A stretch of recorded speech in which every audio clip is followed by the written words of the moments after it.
I want to. This I is want. I want to. unfiltered. I'm gonna sit here, and I'm gonna. So, I'm gonna listen so to this. Keith Lee, because it's now been 2 months now since Keith Lee has made his debut.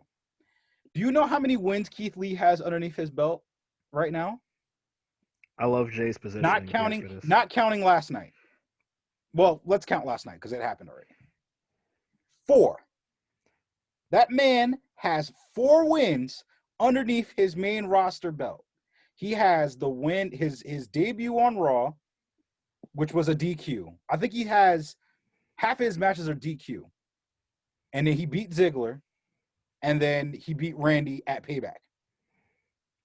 Clean, which was probably which is arguably right now his biggest win. And then when him and Braun Strowman fought, when they fought last week, yeah, it was last week. They fought last week. He lost to an injured Braun Strowman to the point where he had to give him a low blow. They're killing this man's character, in my opinion. We told you that after night 1. No, but I tried to give it an. It was dead on arrival. And we tried to tell you. I tried to give it an honest feel for it. I was like, okay, music change. I wasn't crazy about it. I'll admit that. Then they changed his gear. Wasn't crazy about that either. Have you noticed he stopped coming out with the Black Lives Matter cape? Yeah. Vince, listen, I know that you love Trump, but you gotta let somebody With have perspiration. And also, perspiration. like not to mention the fact that you had the whole thing with Big E, the controversy that people who with happier characters are gonna get serious. He just came on Raw. He's exactly like Triple H. His promo was kind of different too. Like, don't get me wrong. I'm not a Keith Lee hater by any means necessary, and this is not his fault at all. The point is that creative. It's a mixture of creative and booking. Creative basically has the whole element of Keith Lee and who he was in NXT does not exist. He fell factor to the NXT main roster jump. That's what he fell victim to. Vince killed him on arrival. I can't even put this on creative. And then creative basically took him, and we're for just going off a little bit off of it. For one, we live in an age where it's becoming unacceptable to make fun of certain people for their lifestyle, the way they look. It's just, you can't say anything about anyone anymore. I can literally go down the block, take my shirt off. I know how much I weigh. And if somebody makes fun of me, somebody else on the street is going to get upset for me. I don't have to say anything. So now that we're living in these kind of times, it's like, you should want to put Keith Lee at the forefront of being that guy, because yes, he is a bigger guy. Yes, he's not the most handsome, and he's not the ideal person you would want on your TV screen. But at the end of the day, he gives results. He has the fan support. He has the talent. He has the promo work. He has everything there. He is a bona fide star. You have a star in front of you.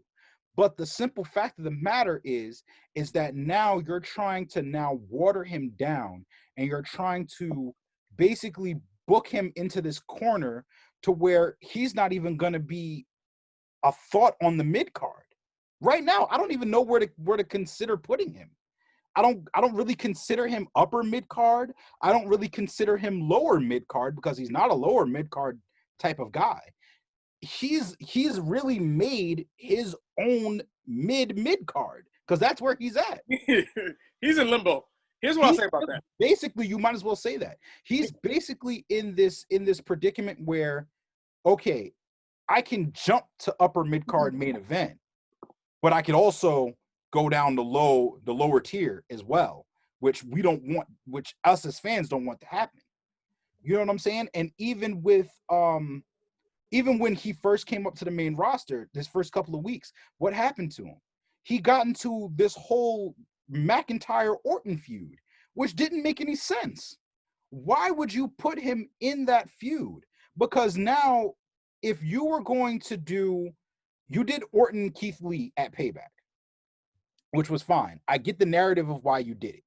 His first match was against Randy Orton. It was a DQ. He needed the win, i.e. payback. I'm using it as a pun, i.e. that there's the payback.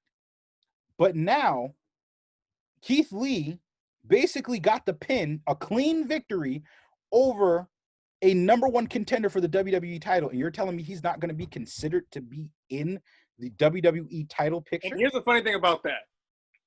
Because I remember coming in when Keith Lee first came in and becoming Drew's guy. He was supposed to be the one to basically go after Drew for the title in case if Drew won it. Like right. I knew that was coming for Keith Lee, and they wanted him to turn heel, and I was like, wait, he doesn't really need to against Drew. He doesn't need to turn heel, but the thing is that if they were to pull the trigger on Keith Lee becoming a heel-esque type of character, they don't need to change much. Then I understand the music change in a way, because the NXT universe already loved his music as a face. It's just to say as if when Shinsuke Nakamura turned heel, I understood the music change because his music is so catchy. It doesn't matter face or heel, he's going to get loved. But now we're in such a different time now. We're in such a different time in wrestling. And as far as characters go, heels get face reactions and faces get heel reactions sometimes. That's just what it is. And this is my point with Keith Lee. I just feel like he just got lost in the shuffle. Like I said, it's not his fault. He's just been lost in the shuffle. He's been lost through creative. He's been lost through booking. And now what is he reduced to? I mean, now he's on the Survivor Series team. But my thing is this. Okay, beyond that, I don't see anything for him. Here's the thing. There's nothing for him. But no, I don't think that they don't see anything for him. I think it's just one of those things. I'm just saying, I personally don't see nothing for him. All right, but they put themselves into a corner. Here's what I see from Keith Lee. The situation with Keith, when they brought him up, they had all this idea of what to do with him in terms of what they see in him in his eyes. They even tried to throw out the dragon as his moniker. Nigga's limitless. He's limitless. That's just another situation. We'll be all here all night talking about it. Oh, God. I'm pretty sure they wanted him to be a foil to Drew, basically like the buddy system. Like, oh, we traveled all over, we did all this together. You know, you're my guy, blah blah blah, and this is what we did. You know, this is who we are. This is what we did, right? That was basically that. As time progressed, and then they made changes. Braun Strowman went to Raw. You kind of fucked it up pretty bad by Braun wasn't even supposed to feud with Keith Lee. Braun was supposed to feud with this new guy that was in Raw Underground.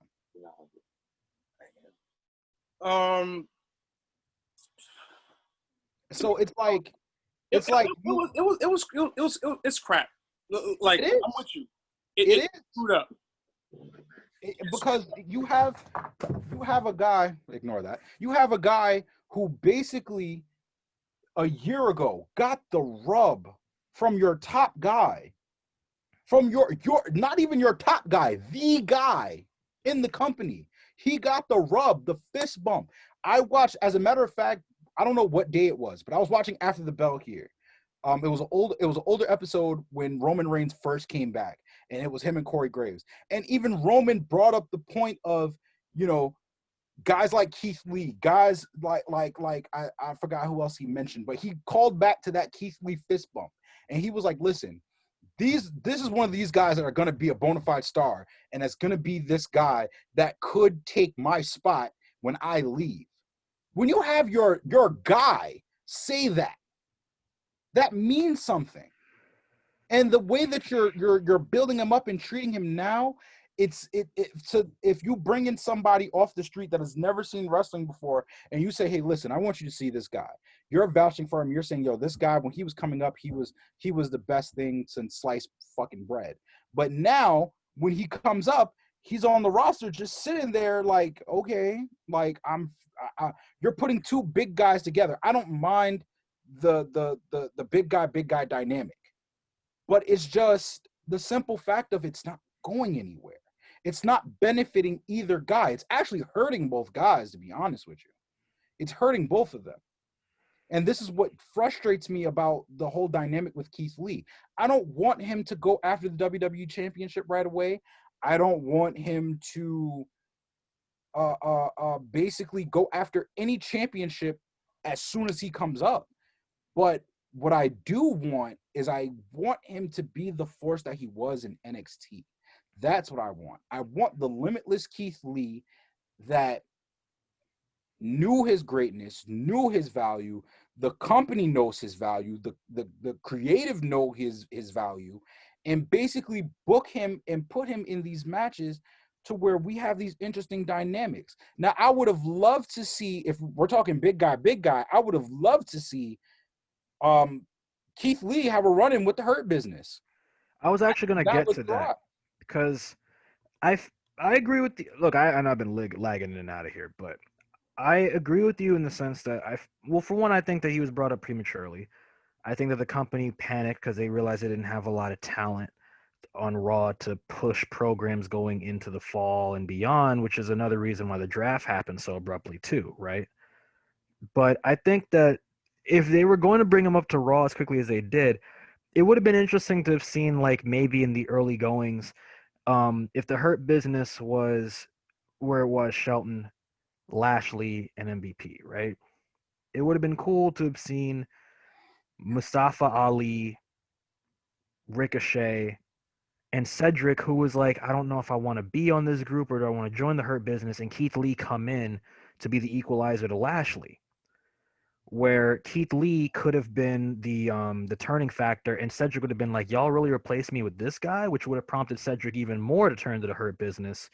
And you would have had Keith Lee, who counts as two people with his ability, Mustafa Ali, and and Ricochet trying to fight off the Hurt Business. And Apollo was in that discussion as well. So, you would have had enough bodies to make it work. You would have had an even 4-on-4 at that point. And that's another person that again now is he's on SmackDown now. But I hope that he's not an afterthought, because Apollo has really proved himself over the past few months, especially becoming a United States champion. I hope that they don't put him in the back in catering again. Like, I don't want that for him. He would be a great first feud for Sammy right now. I would love that. Those are two guys, pure wrestling guys. Because if anybody has seen Apollo Crews when on the indie scene, he was actually a really good indie wrestler. So him, and then everybody knows Sami Zayn. I mean, Sami Zayn's track record is endless as far as the indies go and Ring of Honor and all of that. It's endless. So to see two guys with so much wrestling history, and you could give them a good 20-minute match just to go out there and just say, hey, listen, do what you want out there. Yeah, I mean, and they also use Blue Thunder bombs, which is hilarious. The fact that they actually both have a variation of it. They really do both have a variation of it. It would work. I mean, I feel bad for you because you're a big Apollo guy. But we told you, I mean, the biggest red, like, you can talk about the singlet, the music. I would say for me personally, the biggest red flag was when they put out the, commercial that he was coming to Raw immediately after losing. So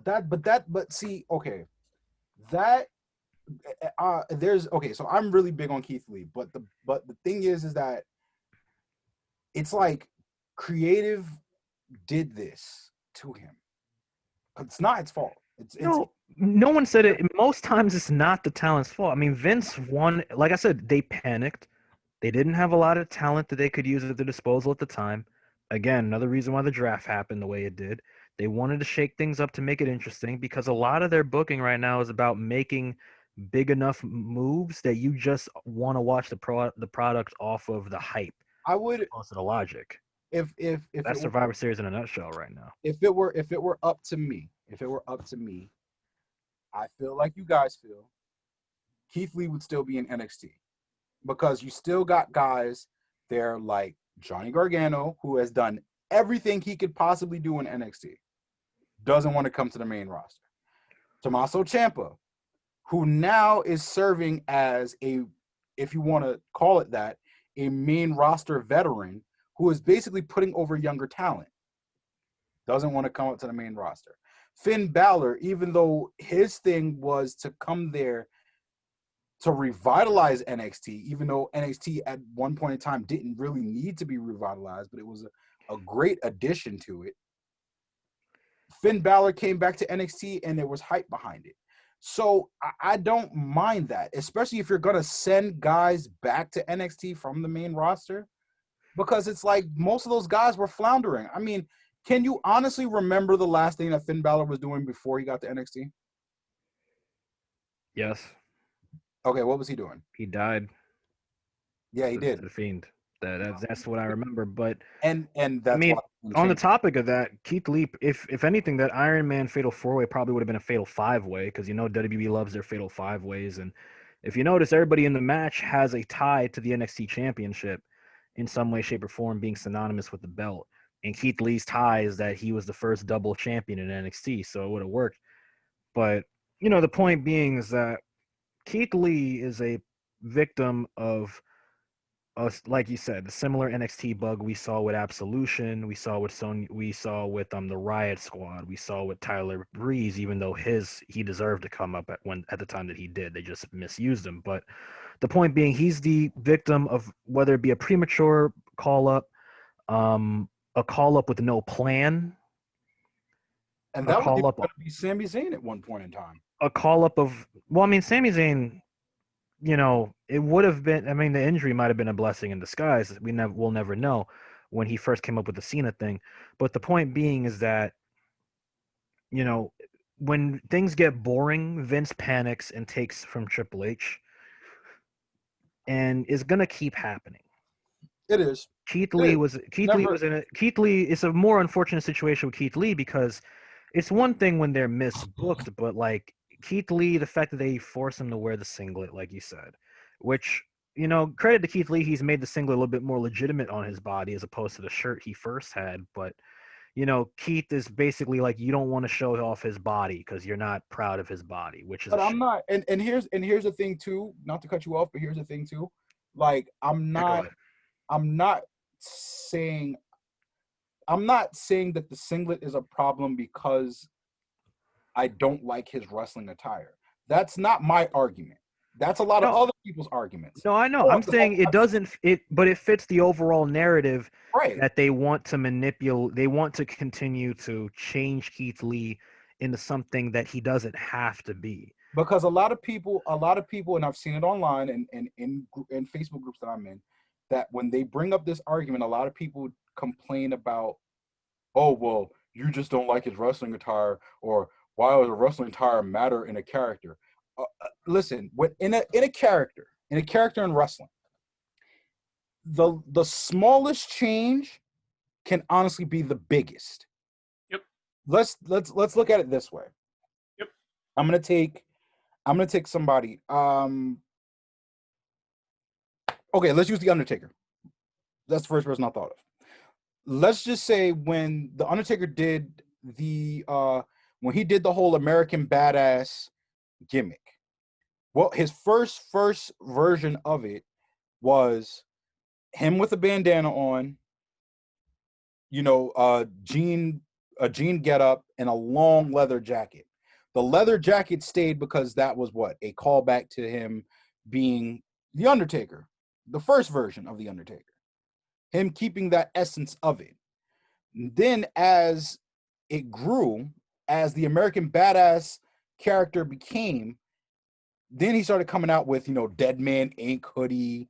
You know, at one point in time, he was coming out with just, you know, the leather cutoff. So those are subtle changes, yes, but they're big changes to a character. That's how I feel about Keith Lee. It's a big change to his character, not only because we're living in a different time of body positive and more people. I feel like more people should be enraged about that if you're body positive. If you're body positive, I feel like more people should be enraged about that. I'm enraged about it because look at Samoa Joe. Look at Samoa Joe. That's a perfect example. He's not the most when you look at Samoa Joe as a performer, he's not the most like, I mean, he's physically a big dude, but he's not like chiseled, made out of marble, kind of what Vince looks at in person, like what Braun, or a beefcake, like how Braun Strowman has presented himself as, but he's so strong of a character to survive that. I think with Keith Lee, it's more like he went onto the main roster, and because Vince is like has creative direction, he's like, okay, you should do this, and he's like, okay, because it's like he doesn't want to step on any toes. Keith Lee, and that's my perception. It's not just and let me preface by saying this. Okay, as much as we put a lot on the creative, sometimes the character has to take the blame as well because you allowed that to happen. So, and Keith Lee's even mentioned this when he's talking about, okay, and when it comes to music, I'll handle that. When he had those little interviews on the side, he's even said that, okay, they came to me with this, right? So I said, okay, to go with the flow because you don't want to step on any toes when you step onto the main roster. And I understand that, but at the same time, what you allow will also snowball into things you may not want in the future. And it's also your own undoing. That's what happened to Keith Lee. I agree. I'm not saying that everything is on creative, and don't get me wrong, a lot of it is on Vince because he was the one that spearheaded that whole situation with Keith Lee to begin with. So, in that token, Keith Lee also had to take ownership in terms of where his Raw tenure has gone as well. Because when you get to a show, yes, you're supposed to take heat. Like they give you creative direction. You're supposed because you want to be there and you want to get to that position. You want to basically say, okay, if this gonna get me this, I'll do it. That's kind of what Keith Lee is doing. Bobby Lashley has done the same thing before and currently. Bobby has said by verbatim that he took all the crazy shit he did with Lana and Rusev and the Zayn shit with the sisters, with Sami Zayn, just to get to one person. His goal is to get to Brock Lesnar. And if he has to go through all that crazy shit to do it, so fucking be it. That's what he's going to do. Not to ruffle any feathers, but because Bobby Lashley has enough clout with people backstage and with Vince. Correct. It's just the fact that if you want to get something, you got to give something too. That's normally how the wrestling business goes. And for better or for worse, it is detrimental to where fans want to see you in a certain regard. And sometimes they have to take ownership of it as well. When Dean Ambrose left, before Dean Ambrose left and had to go through all this situation with the current character that they wanted him to be before he left, right? Mm-hmm.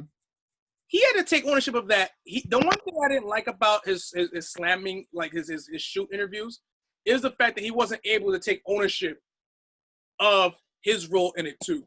You allowed it to happen. In terms of what creative came and gave to you, like as much as you don't want to do so, you said, all right, I'll do it. You allowed it to happen. And the further it got, the worse it got. You allowed it to snowball and let it affect you to the point where it's like, okay, I don't want to be here no more. You put yourself in that position. And I think that it's time to say that it's time for the performers to take ownership of their own decisions when they go to creative, especially when it comes to Vince McMahon. I agree. There's a reason why people like Vince he's not going to go at Joe a certain way because Joe because Joe can bark back. Joe got to bark to his bite. You're not going to go to Brock Lesnar now and say that you're going to do this bullshit unless Brock Lesnar wants to do so. You allow certain things to happen because you allow it to happen. There's a reason why Eric Young had to stomach a lot of bullshit on the main roster because for the most part, he allowed what happened to Sanity to happen rather than going to the source first and nipping things in the bud. And Sanity could have been something really big. A lot of stars. And look, I am with a lot of these guys when they leave, when it comes to the Good Brothers, when it comes to, to Rusev, when it comes to Eric Young, when it comes to a lot of these guys that came from elsewhere, that made their fame and made their name. But at the end of the day, the reason why it didn't go out so well is not always on creative. And I think a lot of times we, especially Tyler, and when we have these conversations, we sometimes give them shit, especially Vince McMahon. A lot of it. Some of it deservedly so. All right, no, I'm gonna hold up, Randy. Let me. No, I'm just saying we have conversations. I'm not putting you in terms of like No, I know, but I do have a point I want to say. You're not dealing with the traditional boss here. I do think that professional wrestlers in the WWE definitely need to take levels of accountability, which some have. In the case you brought up, Carl Anderson, Luke Gallows, right? They took accountability. They took ownership over the fact that they should have left in the first place and should have went to AEW when they had the chance. They took ownership for a lot of their mistakes. But the thing is like the reason why we bring up the Vince thing is because it shouldn't be like this in the first place. Like as much as you can make it. Hold up, no, hold up, whoa, now, whoa. I'm not even doing this out of passion. I'm being honest. No, I get it. You're in a situation where literally, like, you as much of a case you can make for the wrestlers being accountable, you can make a case for like how intimidated they might be to talk or say something. Because think of it this way: if you one of the only people from NXT who could really walk up to Vince, say what they wanted to say, and not care was Matt Riddle. You want to know why? Because Matt Riddle was highly pursued by both companies.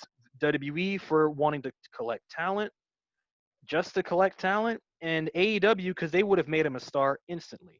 A lot of wrestlers, I agree in the sense that a lot of wrestlers need to know their worth and know when to speak up.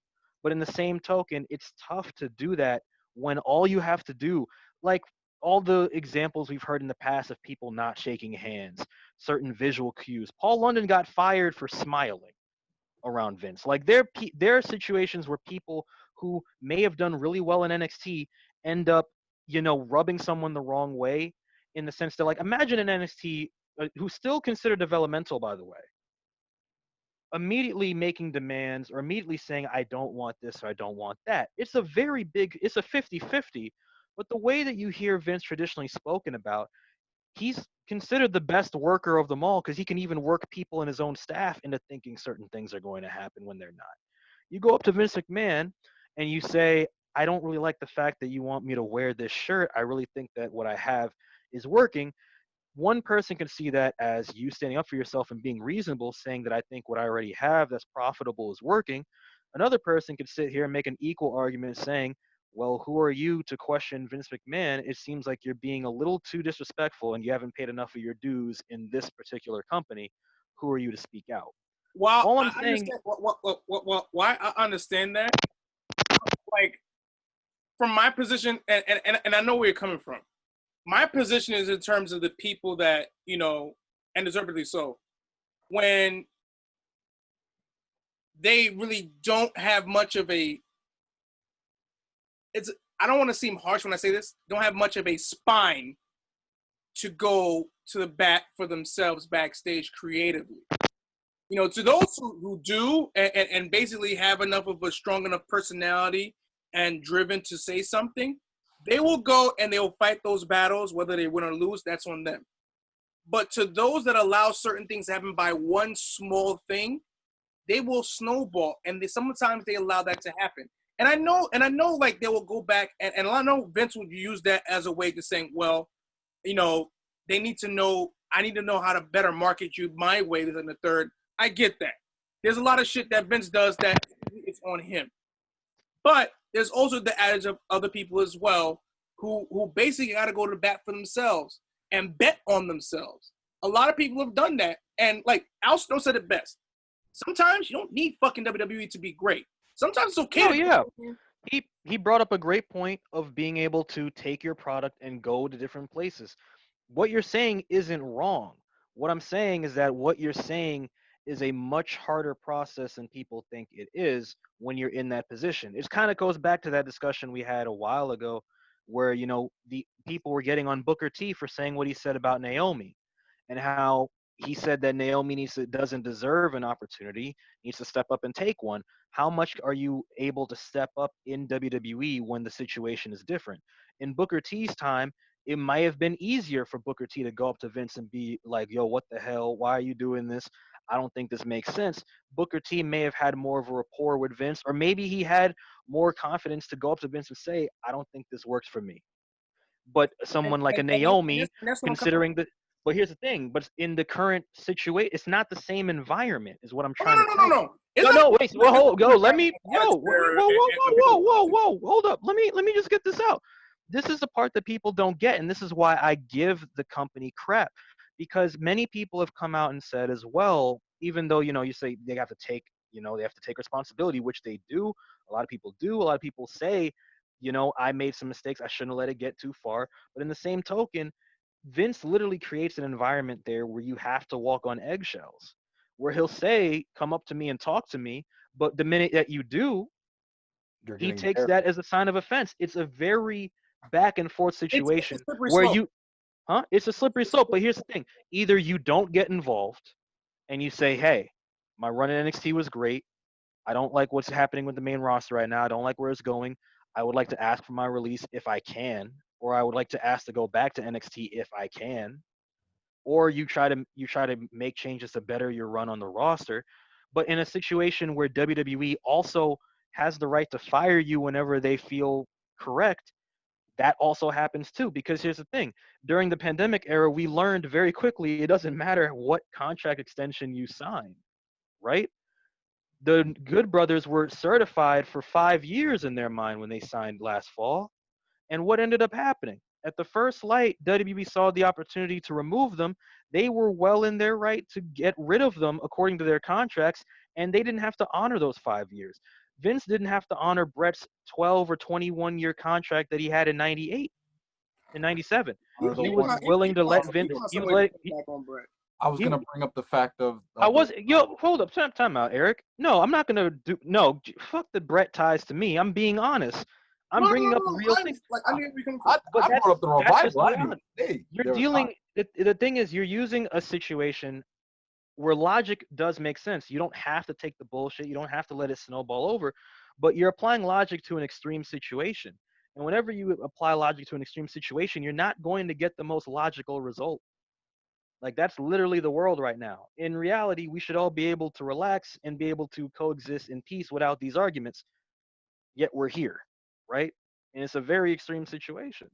That's why you're in between a rock and a hard place. Like, that's why I give Vince a lot of crap, because at the end of the day, he's the one that creates that environment that forces such an ultimatum.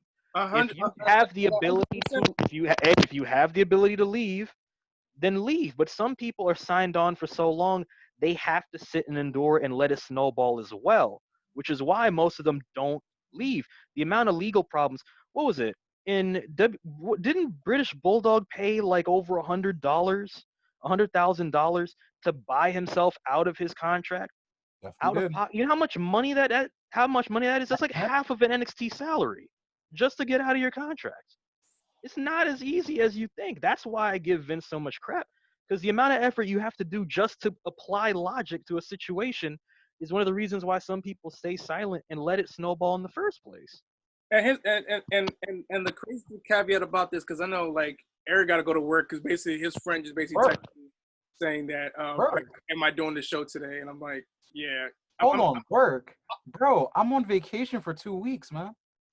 You see, this one about to super kick your friend, because you got my last nerve. Bro, it's 9:38. I would be getting ready for work right now. See, exactly. This is the reason why super kicks exist.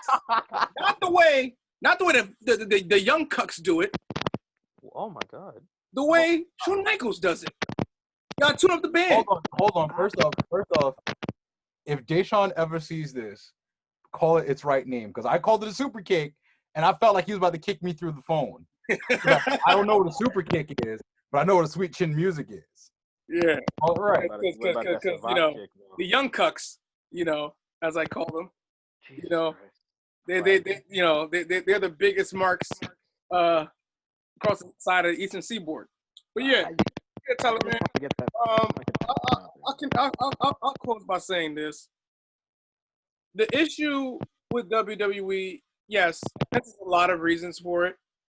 And in terms of the accountability blame perspective, in terms of boss employee, or as you know, as you strip it down further, employer, independent contractor. I understand that it's a hokey business. As much as we love the business, the inside of it is crazy because, like, to the barest of its form, no matter how people may perceive it, it's still a carny-like business deal. The way they deal, it's very carny-like. Like Vince, he may wear the suit, but he might as well have the ringmaster hat on his head. And the way he protrudes the Thunderdome is like a resident carnival that he has every freaking week. It's still a carny-like business deal. The way they deal, they still do it nowadays. Which is exactly. Nothing has changed. It's a very weird environment. That's my whole point. That's why, like, when it comes to some of these decisions, pro wrestling as a whole. But that doesn't just. That's what I'm trying to say is it doesn't justify. Like, if you're in an environment like this, yes, that's pro wrestling. But in the same token, I think it's unfair. I think in terms of if I were to give a ratio of the blame, I would say it would probably go 60. It would be 70-30 or 60-40 max. And I think that yes, wrestlers have to take accountability, but to be as bold as saying like they need to take accountability and consider, if do this, do that, like I think it's unfair to assume that they didn't, that you like, especially when we only know so much information about what they reveal, right? It's unfair to assume that they haven't. You get what I'm saying? Like, it's unfair to assume that they didn't try or that they didn't try to talk about it, that they didn't try to take the initiative. Unless they reveal as such, you can't assume. And if they have, then it obviously hasn't worked. And they might not be in a position where they can leave as comfortably as they should. Because in any other situation, you sit there and be like, yo, if I don't like what's happening to me, I'm out. I'll back up that argument with this. Look at the revival. Look how many times they complain. And respectfully complained. Respectfully complained. I mean, not even barging in offices. It was like really sit down meetings. Like, listen, and we're compliant to do the stupidest shit. And look how long it took for them to get out. And the way they handled theirs like businessmen. Like they legit handled theirs like, geez, they was like, all right, here's what we're gonna do. Now think about that and to think that, and like we can't assume, but imagine in the case of Keith Lee, who comes across as a very respectful individual. Imagine he's tried. He probably has been contemplating this. Maybe he won't because his girlfriend is also in the company. Like there are other factors to take into consideration. How long is his contract? Can he get out of it? How much money do I have to pay to leave this bitch? And then do I want to leave this security in this quarantine when other promotions are not around?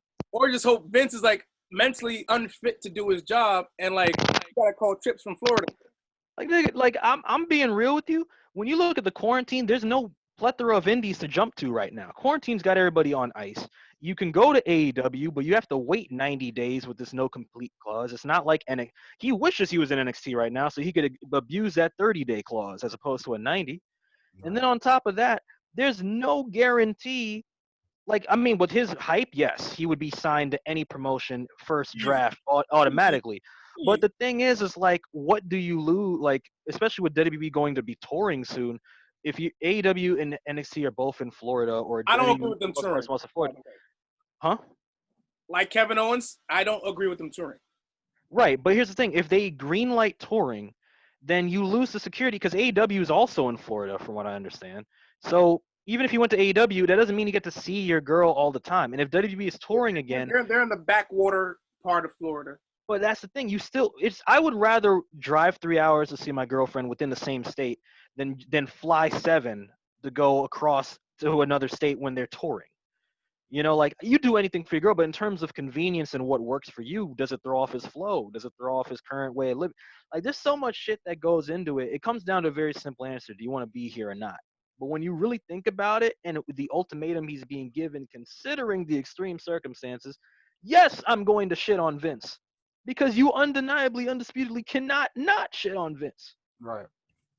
Like, with the superstars, it's very case by case, man. It's very case by case. But it's there's not one just, constant. and it's not just Keith Lee that's a victim to this. If you want to make the argument, Ricochet is a victim to this.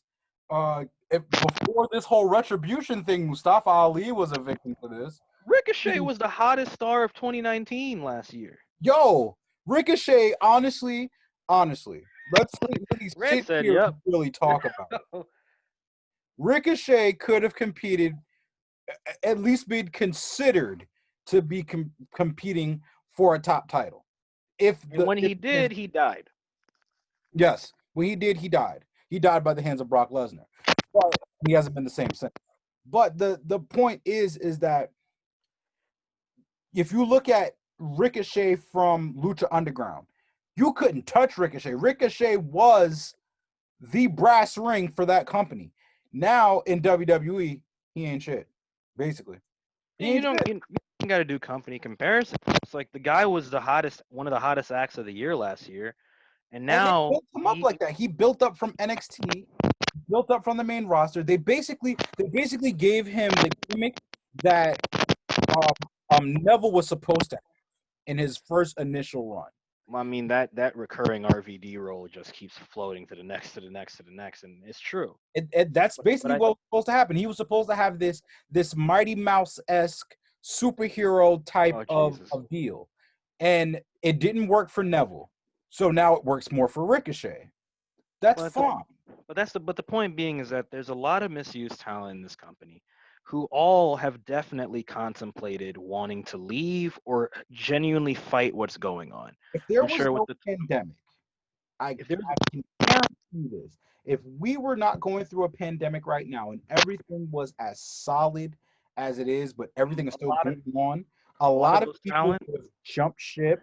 A lot of people would have went back to the indies. WWE would really have nobody, to be honest with you. Actually, Ren, I wanted to bring this point up.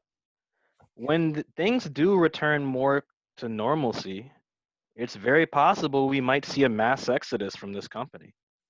Because between the Twitch stuff, the side hustles being stopped, creative control being a certain way, and Vince not really caring what pieces play out on TV, I wouldn't be shocked if you see people like Shane Thorne leave, Dijakovic leave, if you saw someone like a Keith Lee consider leaving.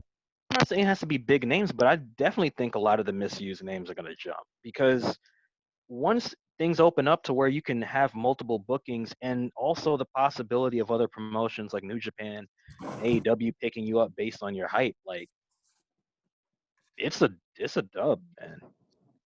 If they can leave, it depends on their contract again, but if they can leave. Or it depends on them.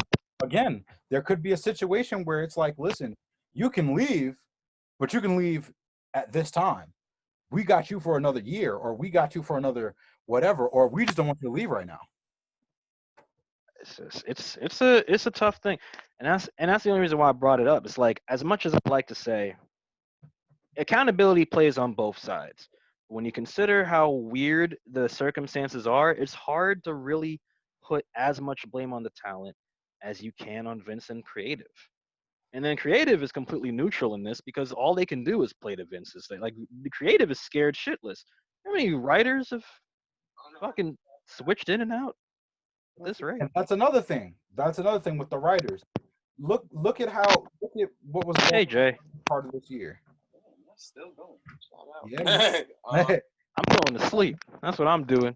The minute my name was mentioned, I had to put a piece in here because I've been hearing this whole like let it tumble. I just wanted to vent on Keith Lee because it's just a shame what's happening.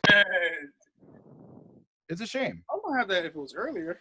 I agree, but yeah, yo, I'm leaving. I'm leaving the backstage, bro. Food, and then I'm gonna go play the Division 2. I'm gonna try. I made myself. That's what I'm gonna go do. I will catch you guys. Yeah, I'm out of here too. Take it easy.